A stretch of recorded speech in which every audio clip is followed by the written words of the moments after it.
Amigas y amigos del Portal Interior, nuevamente sean ustedes bienvenidos a una nueva edición de nuestra plataforma digital, en la cual siempre estamos entrevistando, analizando temas de interés y que colaboran al ensanchamiento, digamos, del entendimiento entre nuestra audiencia y nuestros entrevistados, digamos. Hoy día tenemos un tema eh, muy interesante, porque tiene conexión con el drama que nos agobia. Hoy día vamos a hablar de un tema que colinda de alguna manera con la crisis sanitaria que vive Chile y el mundo.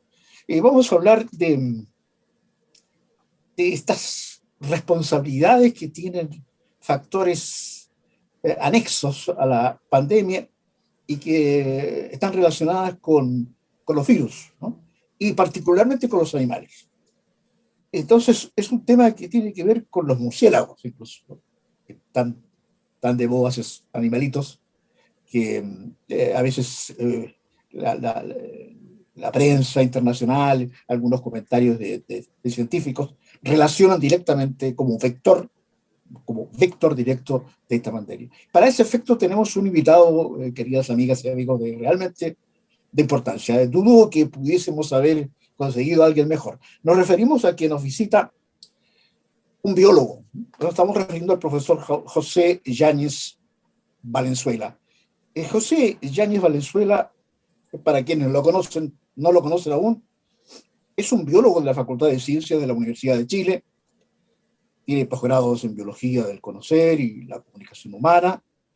Su principal línea digamos, de trabajo es la ecología, ¿no? Y la sistemática de vertebrados, ¿no? Desde el año 76 y hasta el 2017 se desempeñó como curador del Museo Nacional de Historia Natural, ¿no?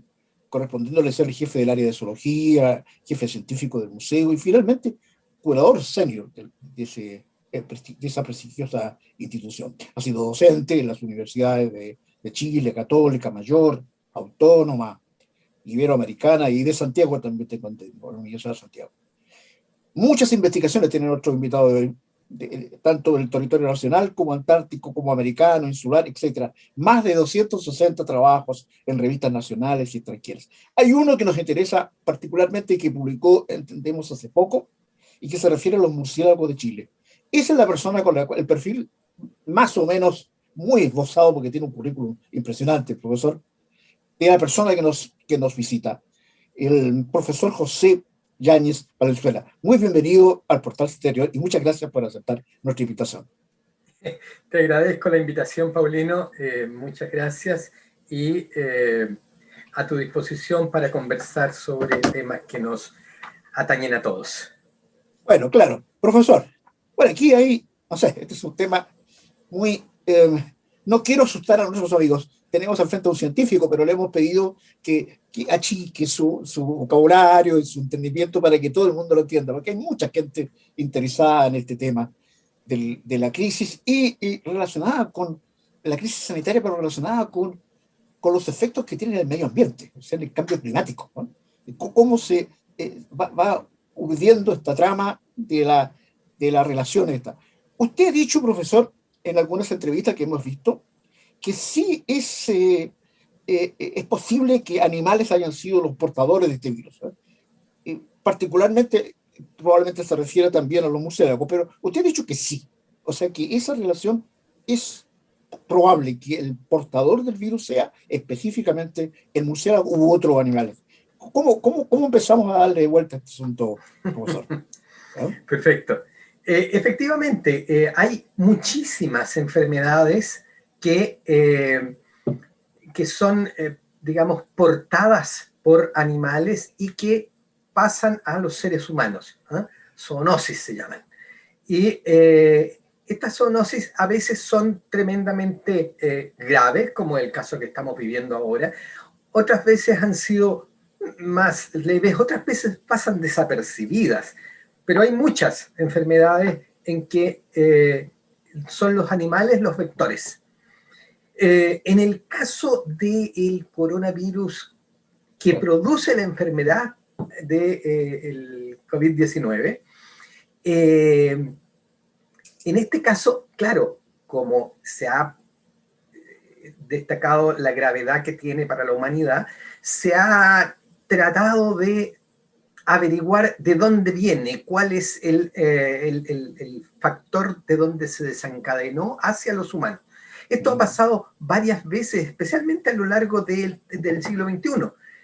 A partir de murciélagos se han pasado a los humanos algunas enfermedades que son muy similares a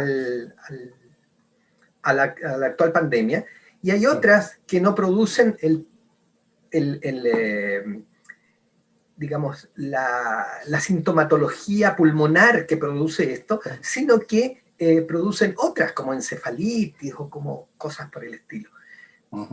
En todo caso, haciendo un seguimiento allá en Wuhan, se piensa que, se pensó al principio que podía ser cuando la gente se alimentaba de animales silvestres. Y uno de los mayores mercados de animales silvestres que hay en Wuhan es de algunos carnívoros que nosotros no comemos, como la civeta, como, qué sé yo, hay unos hurones, pero también los murciélagos. Y a nosotros nos parece difícil entender cómo se comen los murciélagos. ¡Qué asco, Dios mío! Pero los murciélagos se comen desde hace muchos años, o sea, desde tiempos inmemoriales. Ya en tiempos del Imperio Romano nosotros tenemos descripciones de cómo se salaban estos animales para llevar en viajes largos. Hay por ahí un naturalista del Renacimiento, del siglo XVI, que indica que eran muy sabrosos. También se consumen en América, y se consumen especialmente en la zona donde hay muchos murciélagos, en la zona de Brasil, Perú, la parte selvática especialmente de Bolivia. Y se consumen para efectos rituales en algunos casos, como comida también, etc. Y uno dirá, pero qué raro que consuman de esos animales cuando son tan escasos. ¿Dónde ha visto uno un citadino, ¿no es cierto? ¿Ha visto murciélagos? De vez en cuando aparecen algunas noticias, especialmente después de los terremotos, porque se han caído algunas torres viejas y aparecen los murciélagos que no tienen casa y no saben dónde refugiarse, ¿no es cierto? Pero efectivamente los murciélagos son uno de los grupos más diversos. Los ratones son un grupo bastante diverso, pero los murciélagos tienen cerca de 1.300 especies en el mundo. ¿Por qué, profesor, por qué usted se interesó en este tema? Porque ha llamado la atención en círculos científicos, pero también académicos, ¿no?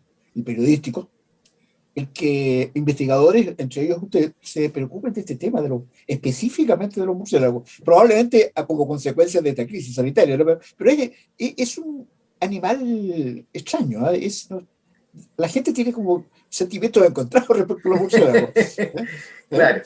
A ver, yo no me dediqué a los murciélagos ahora por el asunto de la pandemia. No. Mis intereses son los mamíferos. Y dentro de los mamíferos, cuando empecé a trabajar en el museo, me llegaban consultas de todos los grupos de mamíferos, de carnívoros, de, qué sé yo, murciélagos, de auquénidos, de cetáceos. Y como habíamos pocos biólogos, yo trataba de meter a mis estudiantes a estudiar esos grupos. Y como lo digo en el libro, que es muy simpático, porque nadie, nunca, ningún alumno quiso estudiar los murciélagos, lo que derivó en que tuviéramos que estudiarlos nosotros, y no habían alumnos que estuvieran interesados. Y nosotros, el primer libro de murciélagos lo sacamos en el 2004, 2006, por ahí. Entonces, no es una preocupación a raíz de las patologías que se pueden generar por los, digamos, ¿cómo se llama? Elementos que puedan transmitir los murciélagos.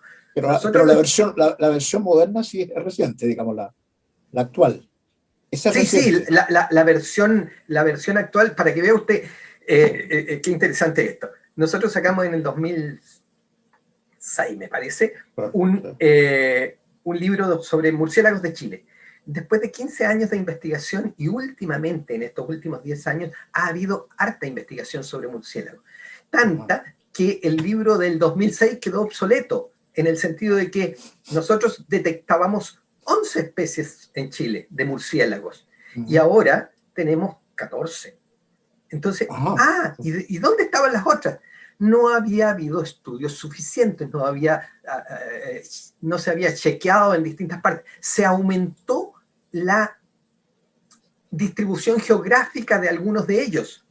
Porque no se había chequeado, porque no hay gente, no hay gente que lo estudie metodológicamente, claro. Estaban escondidos los murciélagos. ¿No? Ahora, nosotros teníamos interés en los murciélagos porque son tremendamente útiles a la agricultura. A ver, ¿cómo así? A ver, ¿en qué colaboran ellos? Los murciélagos tienen distintos tipos de alimentos, pero la mayor parte de ellos son insectívoros, es decir, comen insectos. ¿Qué insectos comen? Principalmente lepidópteros, mariposas nocturnas y mosquitos, muchos mosquitos, cientos de miles de mosquitos. Y los murciélagos son colonias grandes. Entonces, un murciélago que sale a capturar su alimento, el mosquito pesa muy pocos gramos, menos de un gramo. Entonces come muchos murciélagos en la noche. Perdón, muchos mosquitos en la noche. Claro. El asunto es que eso significa, cada mosquito que se come, significa que esos mosquitos no van a ir a pararse sobre los elementos que los agricultores, me falta la palabra, crían, no, que los agricultores plantan, exactamente, esa es la palabra que me falta. Entonces, son reguladores de las poblaciones de mosquitos y de otros invertebrados que son plaga, exactamente, porque son fumigadores. Son plagas de la agricultura. Entonces, regulan las poblaciones que son plagas de agricultura. Y eso hace que el Ministerio de Agricultura los tenga como animales digamos, que hay que cuidar, por decirlo así. Claro, el cambio climático, profesor, usted creo que lo ha dicho en un par de entrevistas, ha influido en esto, Es decir, no solamente en el caso de los murciélagos, por supuesto, pero en la relación de otros animales silvestres, quizás, que también pueden portar estos virus, O sea, ¿cuál es la relación que hace usted como científico, digamos así, sobre este tema de la influencia del cambio climático en esta situación? Efectivamente, esto se ha estudiado en los últimos años, nada más, 2, 3 años, y por grupos de científicos, especialmente del primer mundo, para descubrir de por qué, y especialmente en el sudeste asiático, se generó este brote. Hay una relación con el cambio climático porque las poblaciones de murciélagos en esa zona, a raíz de los cambios de temperatura, de los cambios que conlleva el cambio climático, no es solo cambio de temperatura, es cambios de pluviosidad. Eso hace que poblaciones que antes no estaban puedan estar, poblaciones que antes estaban en una parte se puedan trasladar a otra, y allí en esa zona hay una gran cantidad de especies. Ahora, esa zona también es una zona tremendamente poblada por humanos. Entonces, la relación humano con murciélagos se hace mucho más propicia, se hace más fácil. Si nosotros miráramos la zona que le decía yo en Sudamérica, que son zonas selváticas, la presencia de humanos no es masiva. Acá, en el sudeste asiático, es masiva. Entonces hay una más fácil encuentro entre humanos y murciélagos. Claro. Entonces, ahora, efectivamente el cambio climático ha promovido en el sudeste asiático especialmente el que hayan más poblaciones de murciélagos y más cerca de los humanos. Claro.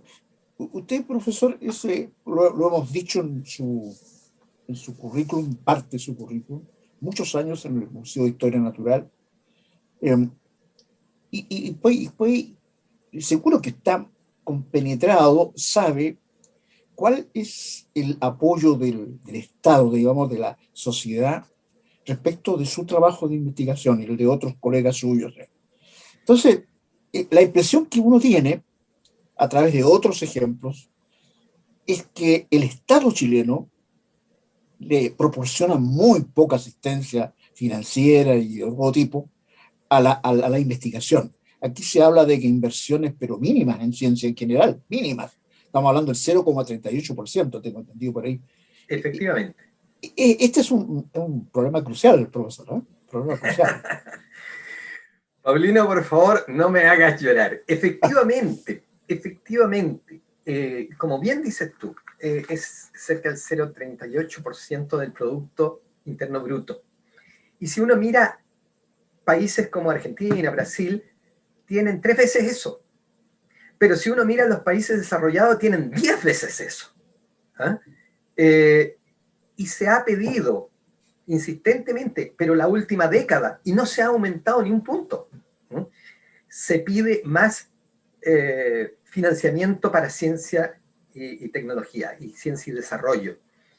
Ahora, no ha aumentado el aporte digamos, para estudiar esto. Pero en esencia, ese 0,38, Paulino, es para toda la ciencia y la tecnología que se hace en Chile. Ahora, dentro de la ciencia y la tecnología que se hace en Chile, las ciencias naturales, por llamarlo de alguna manera, la ecología, tiene digamos, o se lleva una cantidad ínfima de esos recursos. Claro. Y la verdad es que la mayor parte de los estudios se han hecho, como decía un amigo, a pesar de, antes que gracias a el Estado, ¿no? Claro, así que efectivamente hay un problema con la inversión en ciencia. Y hace el año pasado, no, con la pandemia uno se pierde, pero claro, hace un año atrás se dijo que se iba a reducir la cantidad de plata del Estado para el Ministerio de Ciencia, es decir, para todo. ¿No?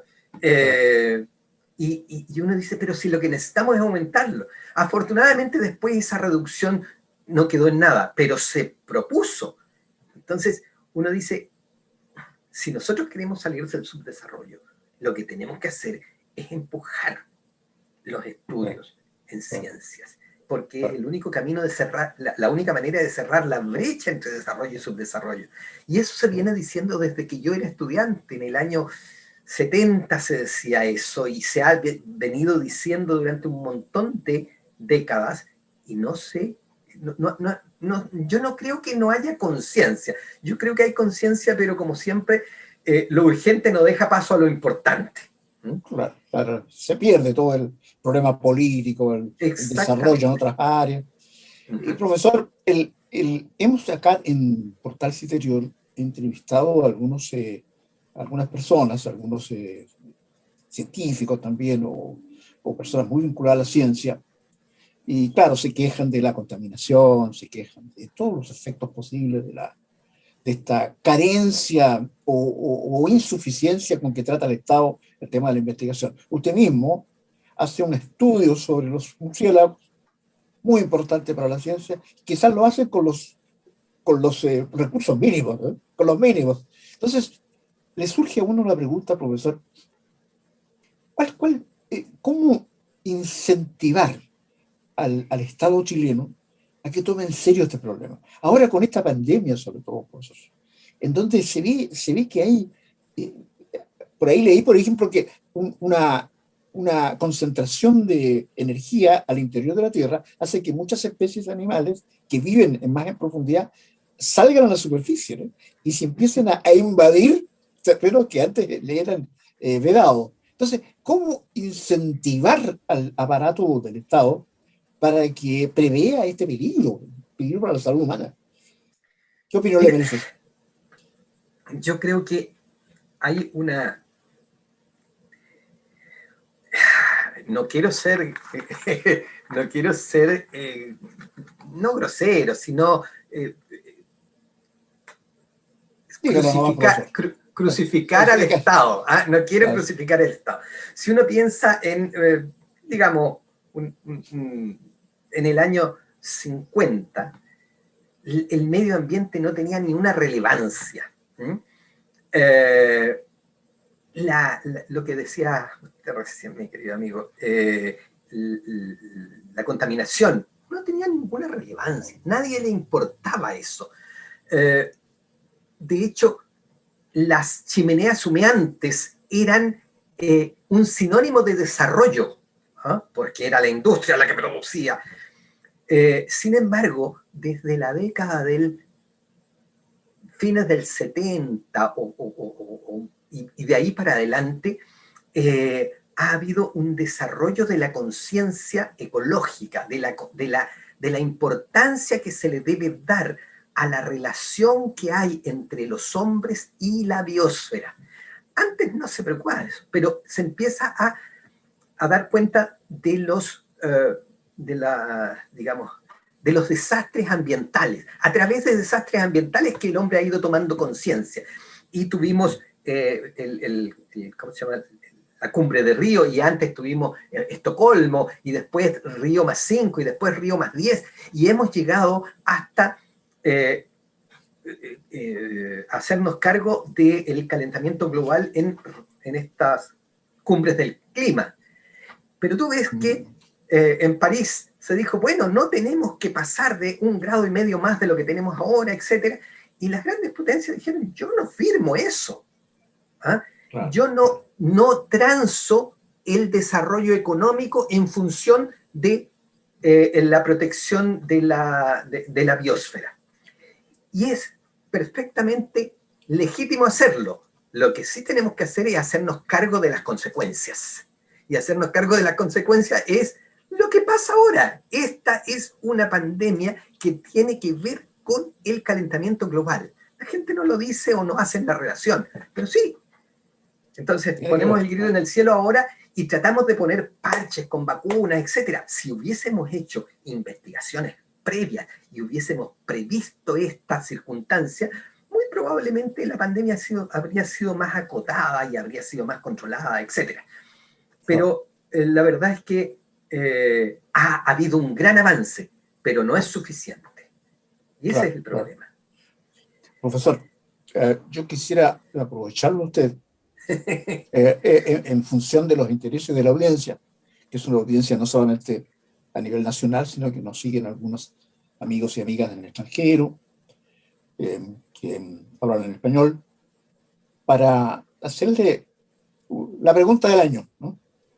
Estamos ante a uno de los pocos científicos con vasta experiencia en el mundo de la historia natural, de las ciencias naturales, ¿no? Es la primera vez que entrevistamos a alguien de esa área, de las ciencias naturales. Entonces, quisiéramos aprovechar, profesor, su presencia para que usted nos transmitiera un mensaje. Usted no representa al Estado, usted representa a la ciencia, que podría ser un mensaje de la ciencia al Estado chileno y a la sociedad chilena para que tome conciencia de lo que está pasando. Porque es eso lo que la gente quiere escuchar. No quiere escuchar a políticos, sino que quiere escuchar a científicos.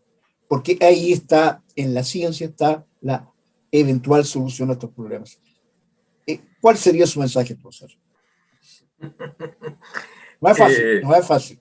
No es fácil, no es fácil, pero no sé si hay muchos pensadores que están indicando que